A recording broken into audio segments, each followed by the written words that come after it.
Poker's legendary champions, next generation stars, and tireless ambassadors of the game, sharing their wisdom and guiding your journey to high achievement on the green felt. This is Tactical Tuesday on Chasing Poker Greatness with your hosts, Brad Wilson and Jon Chai.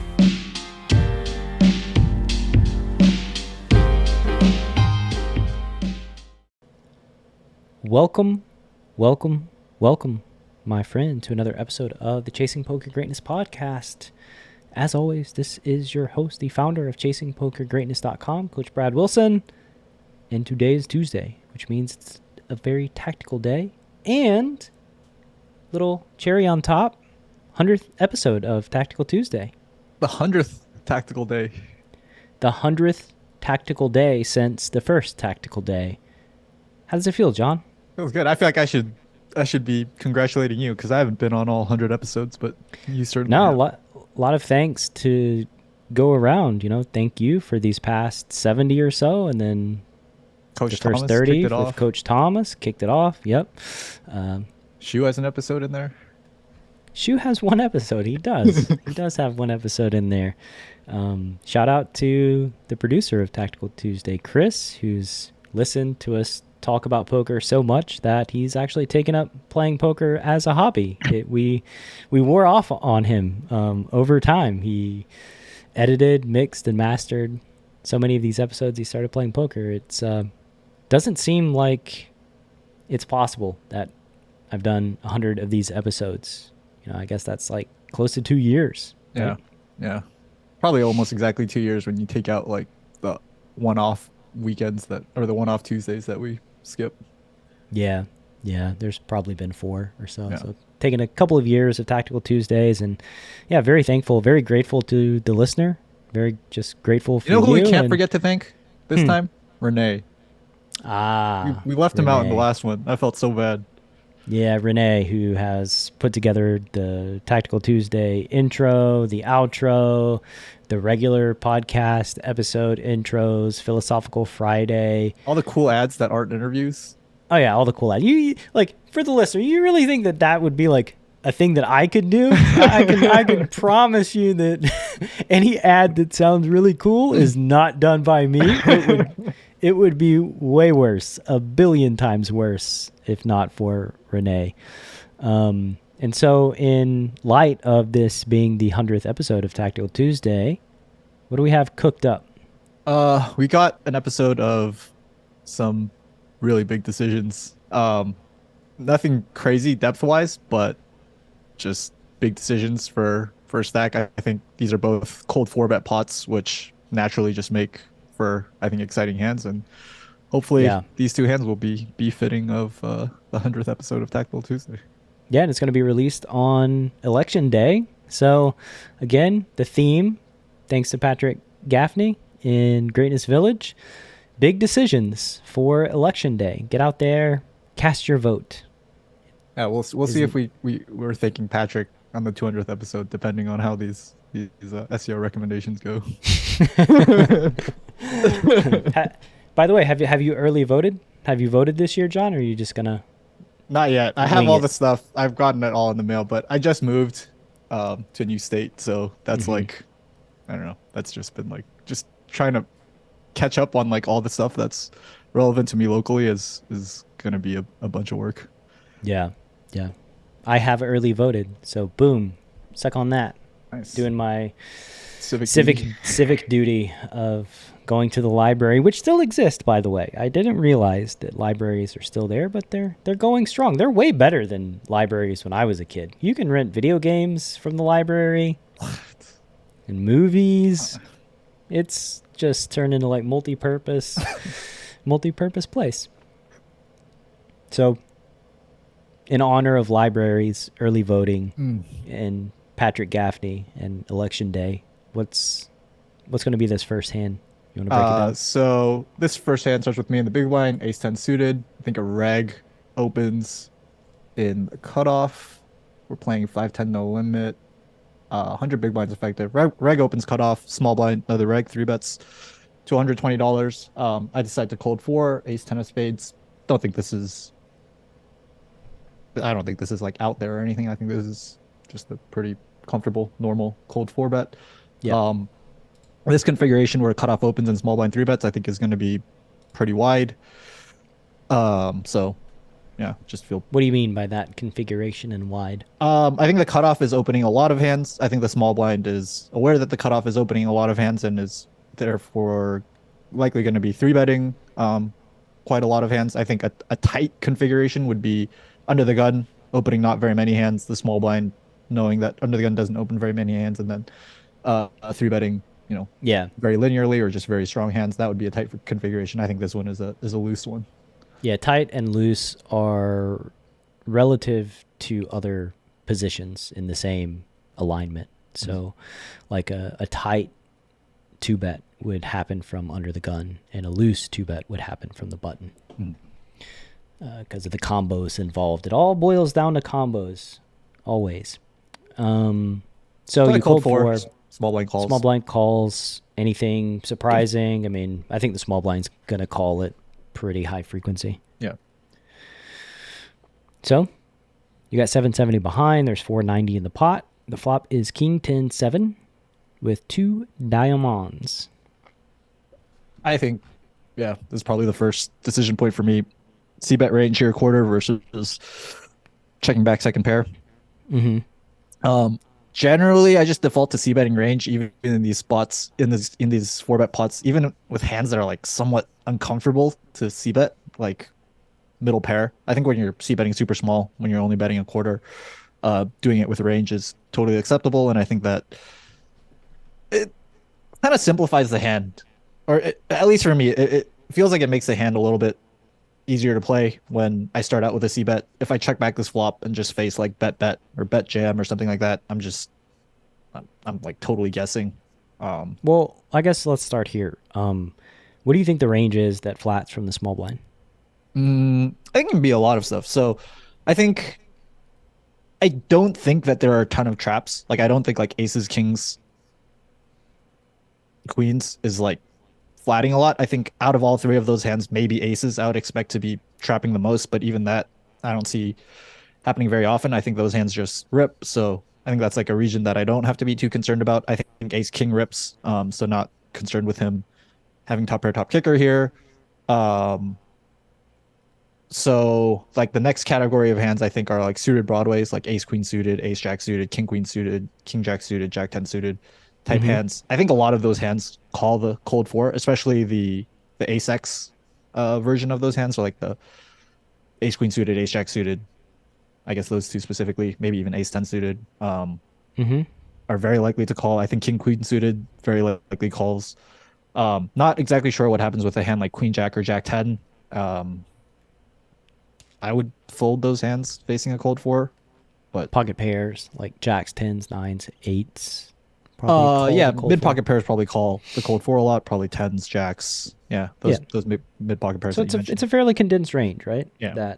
That 3-bets then calls, and so I think that with your hand doesn't feel like the best of hands to bet the flop with. I would much rather bet with like queens and jacks, because you don't. Yeah, because like when you have ace 10, your hope. I'm not exactly sure what the hope is that they have, I guess, gut shots that they can call with. So like ace queen, ace jack, and you have an ace, so you block those gut shots. Like I would rather not block those hands. And I also think that, like, you can check back ace king and aces, and I don't think it's like total disaster mode, because SPR is like 1.5. Yeah. Just have a protected check back range, and a very well protected check back range with ace king and aces, and like a set of kings even, or set of 10s. That's a good point. Like these cold 4 spots where I cold 4 and then I'm in position post flop, maybe just checking back, like, and just telling myself, like, I could just check back aces here, get it in easily, or bluff catch easily, and starting with that as my plan when I'm in position in the cold 4 pot is definitely makes sense now that you I mean, I don't think you need to range like I didn't really want to bet this hand. Like I don't think it's necessary to bet, because you do have natural hands that you can check back with, and it's not like, I mean, if you check back, the small blind is like has to imagine you have some ace king, probably queens and jacks, maybe sets. So I don't think they're like inclined to go bet jam anyway at a high frequency. Right. Gotcha. Yeah. And also like just another argument for checking back is that if I do bet ace 10, I expect to get check jammed on by a pretty wide, or a decent range. Like I think queen jack, if he does flat the 4-bet with that hand, could just check jam this flop. All the diamond draws are likely just gonna check jam. Yeah, if you bet, I think you have to call the jam. Call the jam, with ace right? 10, because like you block sets of tens, and then it's really hard for them to have a value jam range. Like they're not jamming king queen, Right. And we've eliminated ace king. So yeah, they have like a set of sevens maybe, and then like rarely king 10, and then just like full avalanche of combo draws, Open flush enders, draws, diamonds, open enders, those type of hands. Yep. Okay. So I see bet small, quarter, get called. Yeah. 6 of clubs on the turn. It's a brick. Just gonna check if the small blind checks. Play rivers. I'm thinking about this turn. I'm guessing you're checking range back? Yeah. SPR 1. I can't imagine too many hands that I'd want to bet here. Yeah. So like let's sort of transpose what's happened here. If you check back range on the flop, you could probably bet a quarter on the turn and check back river. Mm-hmm. So like switching the actions from your flop and turn actions. Would you bet a quarter on the turn with ace 10 if you check back the flop? I feel like I would check the turn and feel like bluff catching river, or I don't know if I would value bet the river with ace 10 if it got checked down, honestly. I think you can bet a quarter and get called by worse. Probably the hands that would bluff the river, like ace queen, ace jack. If I was trying to get called by ace queen, ace jack, I feel like I'd prefer to do it on the flop. Like I'm very sure that those hands call the flop. I'm not as sure that those hands call a quarter on the turn. Yeah. Is it the end of the world if they fold? No, it's not. Betting a quarter? No. I mean, I don't think that's like the end of the world if ace queen, ace jack folds. Yeah. I mean, maybe it's just a spot where you just check back flop, check back turn, and then bet river small for value. Like that could be. That's the other thing. I was like, would I bet a 10 on the river value? Like, I'm just like hoping he has enough like queen 10, jack 10. I think you have to. You have to bet a 10 on the river for value because they most likely don't have queens. The hand that you value own yourself against would be jacks. Yep. And king queen's probably going to bet themselves. Right. On the turn or the river. So there just aren't very many hands that beat us by the time we get to the river with ace 10. I wouldn't imagine. Give like, it's hard to find to call with something. Give him a maybe chance hero to call. with ace queen. Yeah, for sure. Yeah. Who knows? Or maybe like 8s or 9s, right? Okay. Yeah.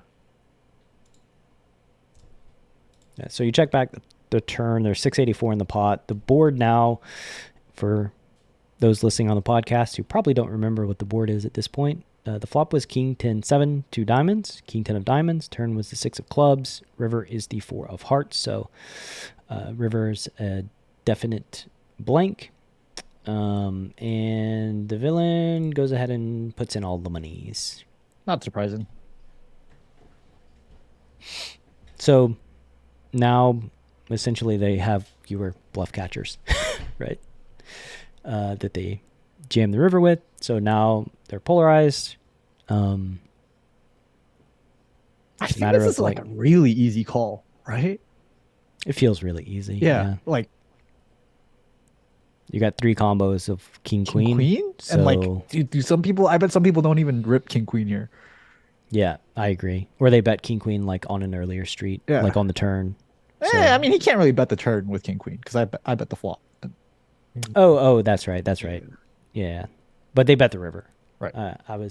I got all confused because we talked about the merits of checking back. Forgot that you actually bet the flop. Yeah. So king, queen probably like bets the river at some frequency. Yeah.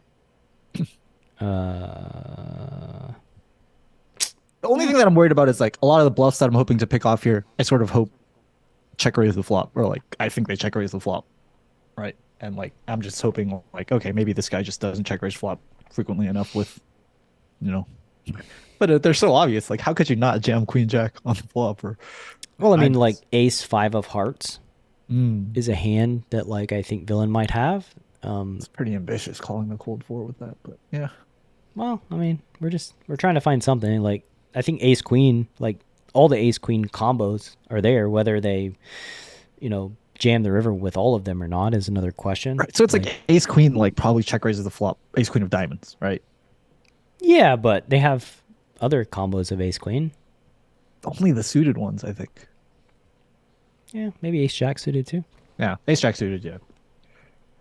What about like I think eights and nines are still there. Like Mhm. I think those hands can turn themselves into bluffs on the river. They're third pair trying to fold out like jacks and Yeah, queens. queens, yeah, maybe even 10x, yeah.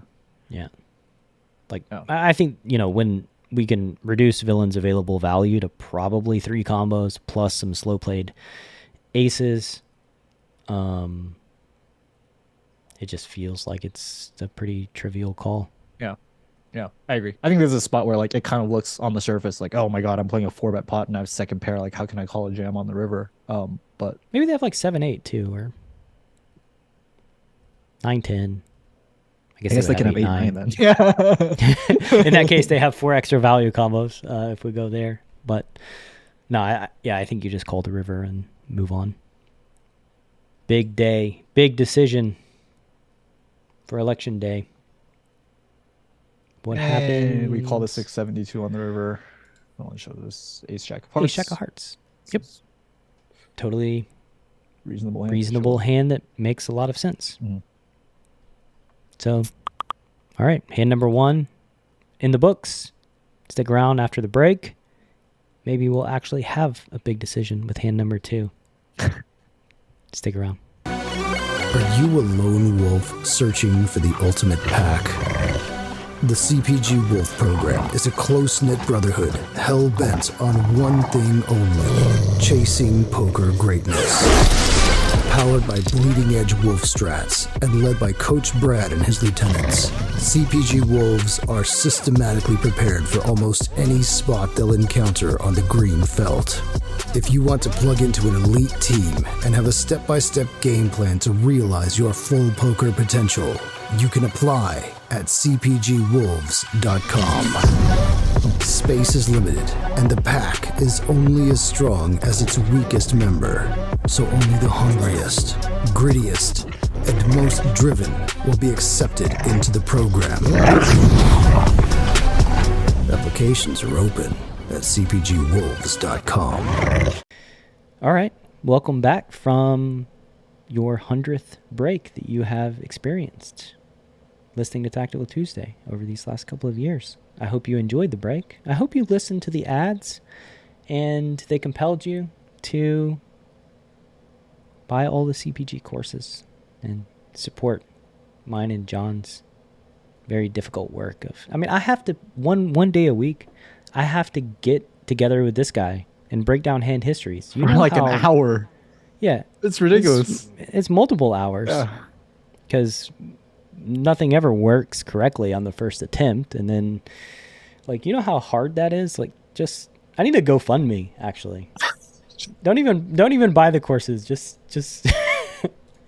give me money for my hardships of having to deal with John. Yeah, we're both here for community service. John has to deal with my abuse. If you invest in the GoFundMe, don't worry, I'll give John a percent.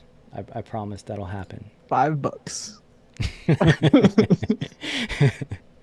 0.5%. No, there's no GoFundMe, but I do think you should buy the courses because, well, you want to learn how to play poker better because you're listening to this show. What do we have for More this cold big fours. decision? Oh my god, this stand goes off the rails pre-flop. Which is Alright, rare, so- right? For Tactical Tuesday, like I almost never bring in one of these. Yeah. Those hit the trunk, as they say, like in books when an author like writes a book that is just unpublishable, that the unmarketable, that the publisher's like, yep, nobody's ever going to read this. This is not great. Yep. They're I called kind of wanted to do books. that with this hand. This is, I think this It's is a punt. Trunk hand. Just flush it down the toilet. So we have a cold 4 with an 8 and a 9 of diamonds. I guess anything to say for yourself? Nope. Let's just zoom past this part of the hand. Oh, we're on the flop. I don't know why there's so much money in there, but all right. So here we are. There's $485 in the pot. You get a pretty good flop. Yeah, all things considered, this is probably a top 15% flop. Yeah. The queen 7-3 with the queen 7 of diamonds. So you got a front door flush draw, backdoor flush draw, backdoor trips draw. You got the backdoor world. flush draw, backdoor straight draw, Backdoor straight draw. Yeah. Yeah. Front door flush draw. front door So you pair flop the draw. 9 high. Front door pair draw. Yes, you have full complement of draws. 485 in the pot. You've got 834. Piggybacking off the hand that we just analyzed, you're probably range betting here for a quarter on the flop. Yeah, I'm happy to do it here. This is like slam dunk. You actually went a fifth. It looks like 20%. And villain raises you.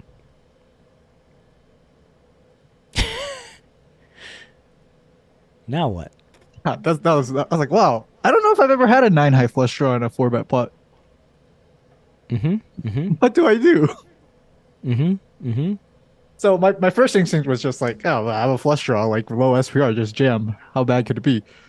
Then I started thinking about what types of hands villain might call the cold 4 with and find a raise facing the Z-bet. I mean, just finding the raise is kind of weird, right? Like, this is far from what I expected. Like, it's a rare occurrence, to say the least.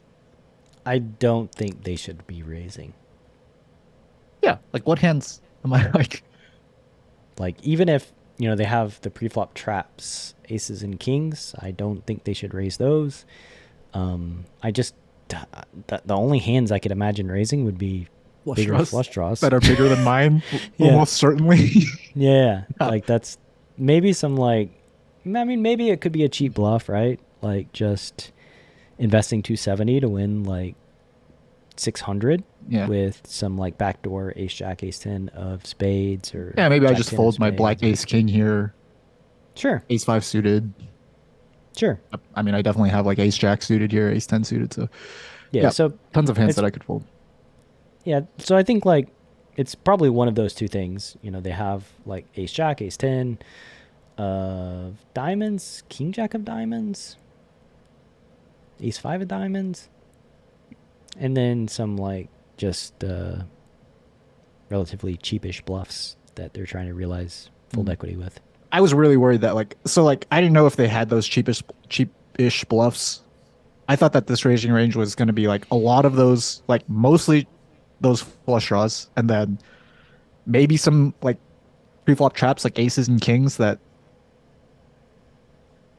we agree that they shouldn't raise, but maybe for some reason just raise facing a c-bet.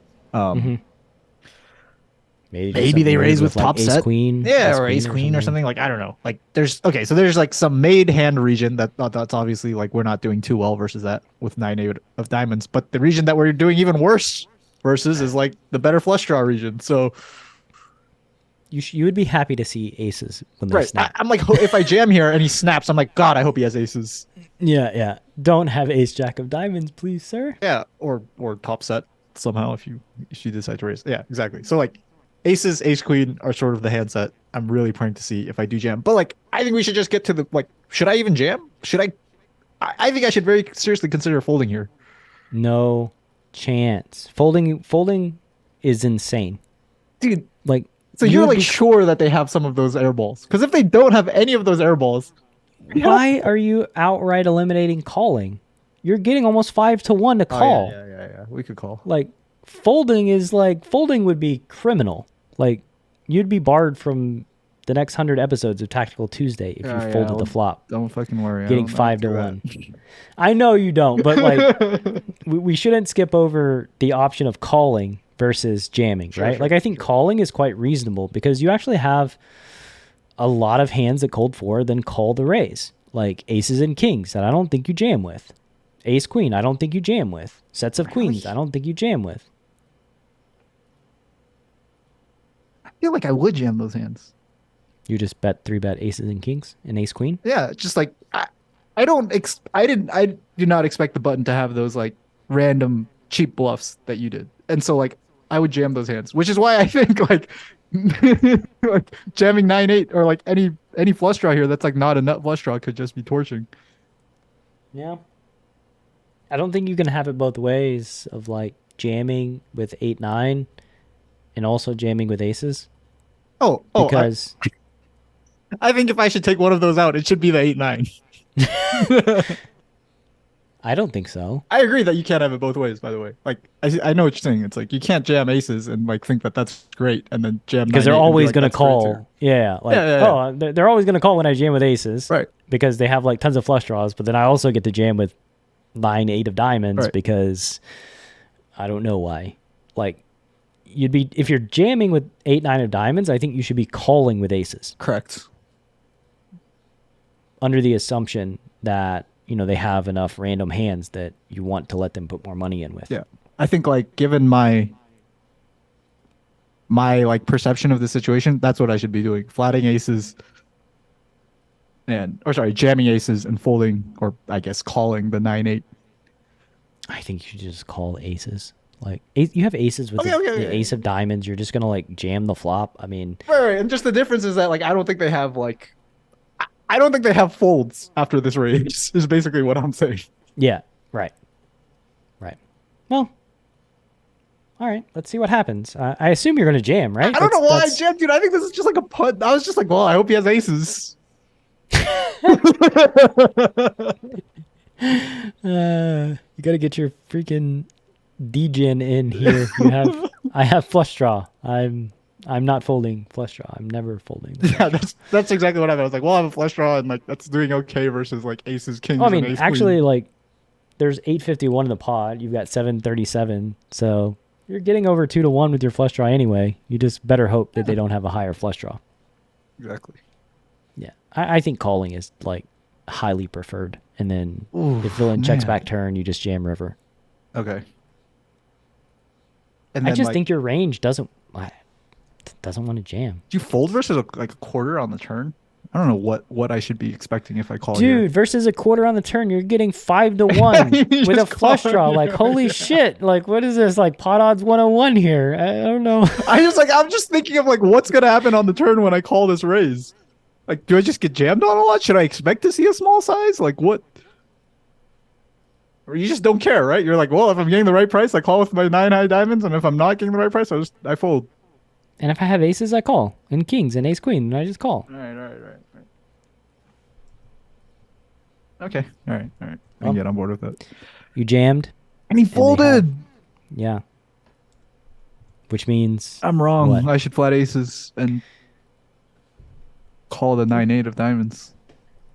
I don't think they're gonna like.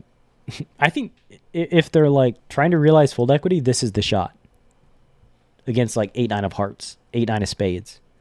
Why If you is have he 8-9 even of putting me diamonds on here, 8-9? well, I'm not saying that he's putting you on 8-9, but what I'm saying is you have 8-9, and therefore if you have 8-9 of diamonds, you have 8-9 of hearts and clubs, and spades, of which you fold all of those. And if you're betting range, if you're cold 4-betting so wide and then betting range with quarter, this raise is just going to print. Okay, With that was two. gonna be like the last thing I want to talk about in this hand. Was that this made me want to like raise a little bit more facing C bets than 4-bet pots, because I think everybody just range bets the same way that I do, or most everybody just bets range. They're risking 270 to Right. win. You don't even have to like, go that big. Yeah. And like, what am I gonna do here with like king jack of hearts or ace jack of clubs or all the hands that I have that code for and don't connect with this board? Yeah, I think it's a good race. I think it's smart. Yeah, I think it's pretty cool. This is a winning bet that they placed here. So, kudos to Villain, but unfortunately, he ran into the buzz. The buzzsaw that's not going to fold the flush draw. Not going to call either. And they had the ace-5 of clubs. They did have the cheap bluff, which means they have a very wide raise range here on the flop, most likely. Yeah. I remember jamming, and they didn't snap, and I was like, whoa. And then he folded, and I was like, whoa, what is happening? It's so funny that you would jam with a 9-high flush draw with the expectation that they're going to snap. Like, when that happens, is there not like this internal thought of, maybe. I said at the beginning of the vid, I think this is a punt. All right. That's fair. Fair. Well, big decision. You blundered it. Congratulations. Hope the listener learned something in this 100th episode of Tactical Tuesday. I just realized that I just told everybody to go vote, but by the time they listen to this, it's going to be election day. So it doesn't matter whether or not they hear this episode, or it's going to have no impact on whether or not anybody votes. Who knows? Maybe if this airs early enough on Tuesday, someone could. Yeah, maybe they'll vote. I don't even know. Get in there at the last second.